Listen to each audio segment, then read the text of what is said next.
Telangana association ఈ సమావేశానికి నన్ను ఇన్వైట్ చేయడమే చాలా గొప్పగా భావిస్తున్నాను నేను. ఎందుకంటే చాలా కష్టాలు పడ్డాను నేను.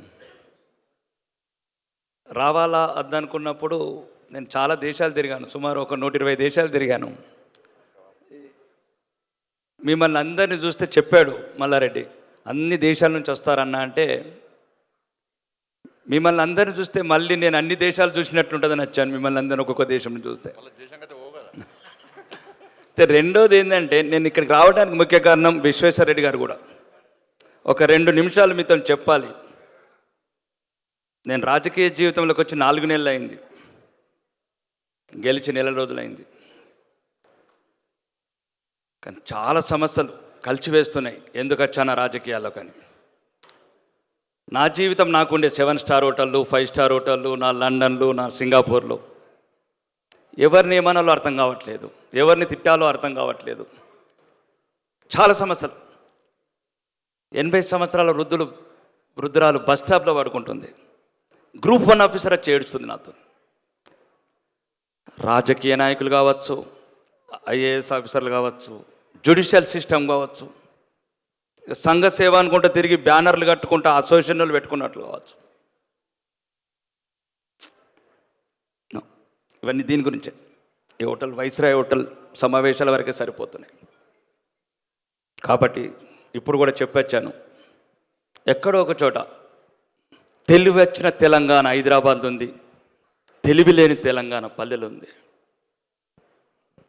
బతుక నేర్చిన ప్రతి ఒక్కడు విదేశాలకు వెళ్తుండొచ్చు, హైదరాబాద్ మాలాగా కోకాపేటల విల్లలు కట్టుకుంటుండొచ్చు.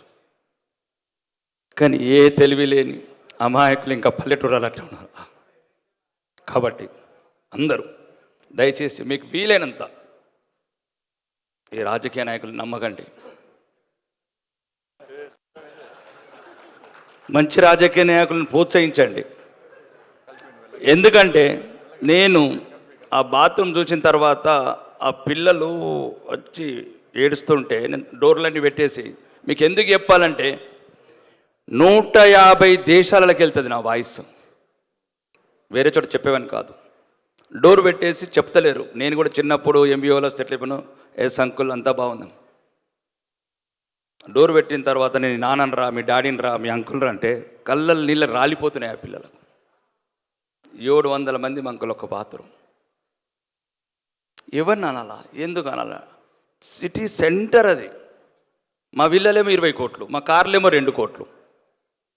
మాకు అర్థం కాలేదు నాకు, అంటే ఎందుకు వచ్చాననే పరిస్థితి. మళ్ళీ తర్వాత రోజు ఒక ఫుడ్ మెయిన్ చూపిస్తే రోజు పప్పు నీళ్ళే పెడుతున్నారు అంకుల్ అని. ఏదో మొత్తానికి ఆ సమస్య పరిష్కరించిన తర్వాత మా పిఏ వెళ్ళాడు అన్నం తినడానికి. ఒక్కసారి ఆ పిల్లలు ఏమంటున్నారంటే, మీ సార్ని ఒక్కసారి మా హాస్టల్కి రమ్మను. అంత దైన్యం, అంత దరిద్రం. అందుకోసమే తెలంగాణ అసెంబ్లీ కూడా అడిగాను, మాకు mutton fry, chicken fry, fish fry 4 రకాలు ఉంటాను అడిగాను అక్కడ ఉన్నతని. దయచేసి నాకు అవకాశం వస్తే అసెంబ్లీలో స్పీకర్ గారిని అడుగుతాను, మాకు పెట్టే తిండి హాస్టళ్ళలో పెట్టండి, హాస్టల్లో పెట్టే తిండి అన్న మాకు పెట్టండి. కాబట్టి ఇట్లా చాలా వ్యత్యాసం ఉంది. మీరు చూసే కోకాపేట్ టవర్సు, జూబ్లీ హిల్స్, బస్ స్టాండ్లు చాలా చూశాను నేను కూడా. కానీ ఒక్కసారి మీరు అందరూ హైదరాబాద్ మీద కేంద్రీకృతం కాకుండా పల్లెలలో కూడా, టౌన్ సెంటర్లలో కూడా మాలాంటి వాళ్ళని పట్టుకోకుండా మీరు వెళ్ళండి. $1 ఇస్తారా, $2 ఇస్తారా, $3 ఇస్తారా, ఒక్కటని ఇవ్వండి, $1 అని ఇవ్వండి. దయచేసి ఒక్కసారి పల్లెలల్లో, అమాయక పల్లెలు అట్లే ఉన్నాయి. వీలైతే మీ అందరి సహకారంతో అందరు ముందు ఏదైనా కార్యక్రమాలు మీకు చెప్తే, ఈరోజు చట్టసభలల్లో ప్రజాప్రతినిధులుగా ఉన్నాం. మీకు ఏది కావాలన్నా, మీరు ఏది చేయాలనుకున్నా మేము మీకు వారధులం అవుతాం మీ పల్లెలకు. కానీ ఒక్కసారి దయచేసి ఈ హైదరాబాద్ని వదలండి. ఈ regional ring road, outer ring road, connected roads ఇవన్నీ వదలండి. దీని తర్వాత అసలైన తెలంగాణ ఉంది. ఇదంతా రంగురంగుల తెలంగాణ. అర్థం కావట్లేదు హైదరాబాదు. దయచేసి అందరు కొద్దిగా బాధపడుతుండొచ్చు, ఎందుకంటే అంత కోటీశ్వర్లే ఉన్నారు కాబట్టి బాధ అనిపిస్తుండొచ్చు. నేను చెప్పాను కదా, మామూలు స్థాయి నుంచి వచ్చాను, ఈరోజు మర్సిడీస్లలో తిరుగుతున్నాను, 100 కోట్లకు ఎదిగాను అన్నా. కానీ సమాజం మీద బాధ అట్లనే ఉంది. నా చారిటీస్ వల్ల చాలా కార్యక్రమాలు చేశాను, చెప్పకుండా కూడా చాలా చేశాను. కానీ మీ అందరికి ఒకటే కోరుకుంటున్నాను, యువత కూడా నిర్వీర్యం అవుతుంది తెలంగాణలో. విశ్వేశ్వరరెడ్డి గారికి ఒక్క నిమిషం చెప్పాను, ఇమిగ్రేషన్ అవన్నీ చెప్పారు. ప్రపంచంలో ఉన్న అవకాశాలను వెతకండి, మీ దేశంలో ఉన్నాయి. న్యూజిలాండ్ కావచ్చు, న్యూయార్క్ కావచ్చు, రొమేనియా కావచ్చు, ఫ్రాన్స్ కావచ్చు, అర్జెంటీనా కావచ్చు, చాలా చోట్ల అవకాశాలు ఉన్నాయి.